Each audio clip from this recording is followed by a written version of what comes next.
Moi, je pense que Arman va prendre la ceinture, mais il ne la prendra pas à Topuria. Mais je pense en fait que l'acteur numéro 1 de ce scénario, c'est pas Arman, justement. C'est-à-dire que peu importe qu'il soit gosse de riche, qu'il soit apprécié par l'UFC, pas apprécié, je pense qu'en fait, ça se joue beaucoup plus loin dans le plan de l'UFC, dans la stratégie de développement. Et d'ailleurs, c'est Aldric qui a lâché l'info tout à l'heure, mais le premier UFC Paramount, c'est 20 janvier. 20, il ne savait plus si c'était 20 ou 24. Il va y avoir qu'une carte.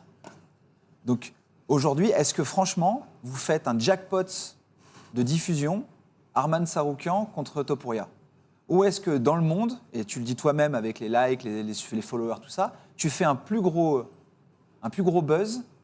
Pensez toujours au buzz de la Fight Week, de tout le truc qui va avec, en mettant Paddy face à Topuria. Oui. Moi, si tu me demandes, si on était en boxe, le mandatory, c'est Arman aujourd'hui. Il n'y a aucun doute là-dessus. Qu'est-ce qu'on demandait à Arman? On lui demandait un statement, c'est fait. On lui demandait le discours qui va avec, c'est fait. On lui a mis volontairement un fan favorite, mais très ouvert pour pouvoir se faire remplir, Dan Hooker, c'est fait.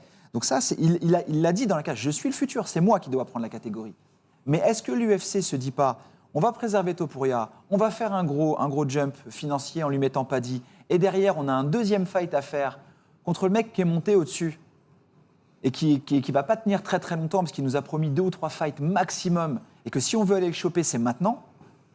Eh ben, ce que je vous disais en off dans le groupe, moi je pense que Arman va prendre la ceinture, mais il ne la prendra pas à Topuria. Et qu'il ira la chercher à un autre derrière qui pourrait être Gadji, qui pourrait être quelqu'un d'autre. Exactement. Parce qu'ils ils nous ont écrit un scénario qui ne correspond pas. C'est là où parce qu'encore une fois, le narratif, le sportif, le mental, tout fait que Arman est le mandatory aujourd'hui. Mais on l'a vu en boxe plein de fois, des mandatory qui ne combattaient pas. C'est le cas de Souley en ce moment. Sissoko, il y en a plein. On le voit en MMA avec Nassour Dinmar. On le voit en MMA, on le voit. Et donc là, je pense que oui, si on respecte une logique sportive, mais n'oubliez pas que c'est un sport business et qu'il y a d'autres enjeux. Et le calendrier de Topuria, le calendrier d'Islam Makhachev n'est pas celui d'Arman Tsarukyan.